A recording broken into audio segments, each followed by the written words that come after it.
Le PCC a opéré les changements les plus radicaux de sa politique liée au Covid-19 depuis le début de la pandémie. Est-ce une bonne nouvelle pour l'économie du pays? Près de 50 autres avant-postes de la police chinoise dans le monde ont été dévoilés par un nouveau rapport.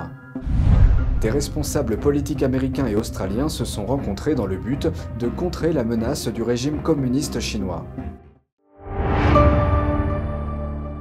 Bienvenue dans Regard sur la Chine. Avant de commencer, je vous informe que le programme Regard sur la Chine sera diffusé sur la nouvelle chaîne Regard sur la Chine NTD à partir de janvier. Je vous invite à cliquer dès maintenant sur le lien en dessous de cette vidéo pour vous abonner. En effet, suite aux élections américaines de 2021, notre chaîne NTD français s'est vue retirer sa monétisation sur YouTube. En d'autres termes, nous ne bénéficions d'aucun revenu depuis cette période. Pour que nous puissions continuer à vous informer dans de bonnes conditions, vous pouvez nous soutenir en vous abonnant et en partageant le lien de la nouvelle chaîne. Merci pour votre attention et j'espère vous retrouver très vite sur la nouvelle chaîne de Regard sur la Chine. La Chine annonce les modifications les plus importantes de sa politique liée au Covid-19 depuis le début de la pandémie. Ces mesures visant à freiner la propagation du virus ont provoqué des crises majeures. Voici la suite.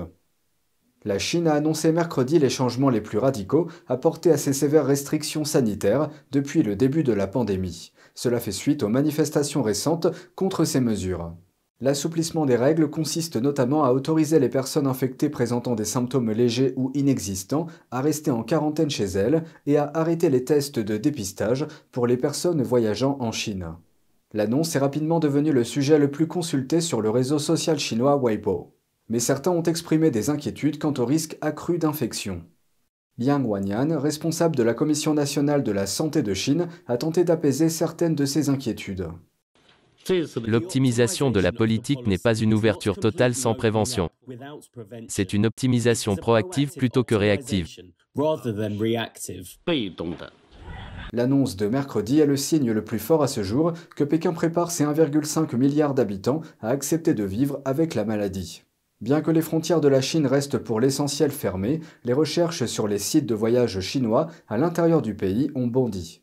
Les plateformes de voyage de Trip.com à Cheonar ont indiqué que les recherches de billets d'avion pour des villes telles que les sites touristiques de Sanya et Harbin ont été multipliées par 7 après l'annonce de l'assouplissement des règles. Le mois dernier, des villes chinoises ont été marquées par des manifestations contre les politiques liées au Covid-19, bien qu'elles se soient ensuite calmées sous une forte présence policière.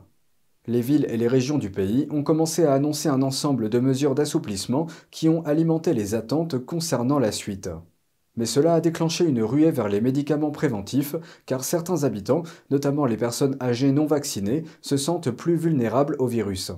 Les autorités de tout le pays ont mis en garde contre les ruptures d'approvisionnement et les prix abusifs pratiqués par les détaillants ces derniers jours.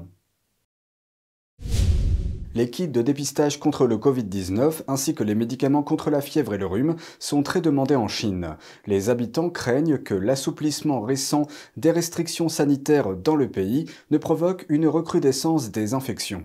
JD, la plus grande plateforme de santé en ligne de Chine, indique que les ventes de kits de tests antigéniques ont augmenté de près de 350% la semaine dernière par rapport à la semaine précédente.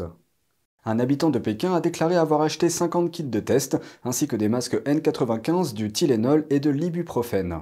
Un vendeur de la ville a déclaré qu'il n'avait jamais vu autant de clients venir acheter des médicaments contre la fièvre en une seule journée. Réagissant à cet achat, un média d'État a déclaré, je cite, « Il n'y a aucune base scientifique à l'achat irrationnel et au stockage de certains médicaments ». Pendant ce temps, les protestations se poursuivent en Chine. Mardi soir, des étudiants de l'université de médecine de Lanhui, dans l'est de la Chine, se sont rassemblés sur le campus. Ils ont commencé à crier le mot « vacances », demandant la permission de quitter le campus plus tôt pour les vacances d'hiver. Des étudiants de l'université de Chengdu, dans le sud-est de la Chine, ont formulé la même demande. Au cours des 3 dernières années, les étudiants des universités de toute la Chine ont été enfermés à plusieurs reprises dans leur campus en raison de la pandémie. Cette politique a suscité beaucoup de colère. Maintenant, les étudiants cherchent à rentrer chez eux plus tôt pour les vacances d'hiver. C'est avant les vacances du Nouvel An lunaire du mois prochain, une saison de voyage importante en Chine et une période de risque accru d'infection virale. Les déploiements de police transnationale de Pékin pourraient s'étendre bien plus loin qu'on ne le pensait. Un rapport récent a révélé un certain nombre de bureaux de police chinois à l'étranger, stationnés en Europe, aux États-Unis et au Canada. Le groupe de défense des droits de l'homme Safeguard Defenders révèle l'existence de 48 autres avant-postes. Cette nouvelle découverte porte le total mondial à 102 postes. Certains d'entre eux ont été mis en place avec l'aide des pays hôtes.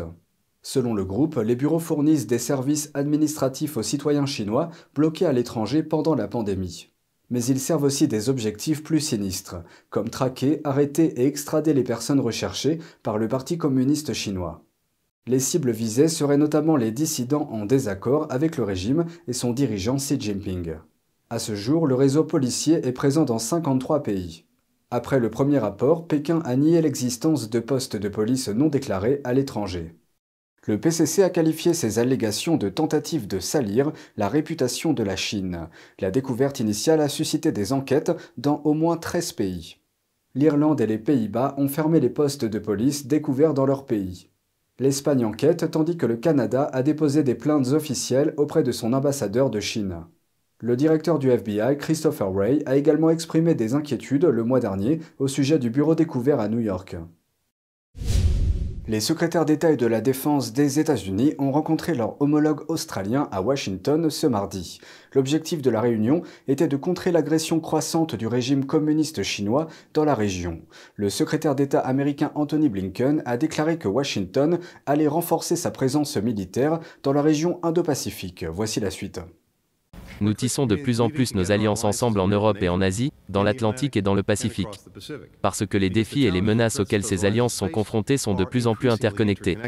Il était accompagné du secrétaire américain à la Défense, Lloyd Austin, lors d'une réunion avec la ministre australienne des Affaires étrangères, Penelope Wong, et le ministre australien de la Défense, Richard Marles.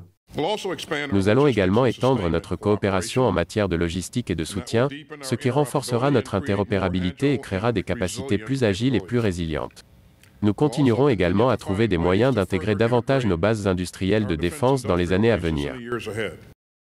Le groupe a également discuté des progrès du partenariat de sécurité entre l'Australie, les États-Unis et le Royaume-Uni. Nos trois pays ont fait des progrès significatifs pour que l'Australie obtienne des sous-marins à propulsion nucléaire, tout en adhérant aux normes de non-prolifération les plus élevées. Le ministre australien de la Défense a déclaré que c'était un grand pas.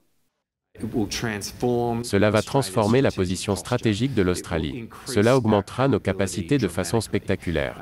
Et nous sommes profondément reconnaissants pour le travail que nous avons pu faire avec les États-Unis en développant cela. Marles a déclaré que lui et la ministre des Affaires étrangères Penny Wong inviteraient le Japon à participer à davantage d'exercices avec l'Australie et les États-Unis. Il y aura des entretiens avec le Japon à Tokyo. Des collaborations militaires fréquentes entre les États-Unis et l'Australie ont déjà eu lieu dans le territoire du nord de l'Australie. Des milliers de marines américains traversent le territoire chaque année pour s'entraîner et participer à des exercices conjoints. La rencontre du mois dernier entre le Premier ministre australien Anthony Albanese et le dirigeant chinois Xi Jinping, lors du G20, va dans le sens d'une normalisation des relations.